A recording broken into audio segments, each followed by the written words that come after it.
আমরা হচ্ছে হুজুকে বাঙালি। যতদিন প্রচণ্ড গরম ছিল ততদিন নিম পাতা, উচ্ছে, সজিনা ডাঁটা, লাউ, কুমড়ো যে যা পেরেছি শুধু সবজিই খেয়েছি বেশি বেশি। আর যে একটু বৃষ্টি পড়েছে অমনি মাটন নিয়ে এসে হাজির, নাও চলো মাটন কারি করতে। তাই চলে আসলাম লাল লাল একটা মাটন কারি করার জন্য। হ্যালো বন্ধুরা, কেমন আছেন সবাই? আমি চলে আসলাম আমার চ্যানেল দীপাস কুকিং থেকে।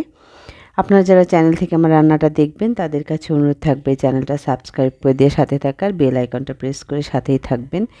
যারা পেজ থেকে ইনস্টাগ্রাম থেকে দেখবেন তাদের কাছে অনুরোধ থাকবে পেজটা ফলো করে দেবার, লাইক কমেন্ট শেয়ার করতে, ভুল ত্রুটি জানাবেন এবং কারো কোনো অনুরোধ থাকলে জানাবেন, কে কোথা থেকে দেখছেন সেটাও আমার সাথে শেয়ার করবেন। আপনাদের মূল্যবান মতামত আমার কাছে অনেক অনেক গুরুত্বপূর্ণ।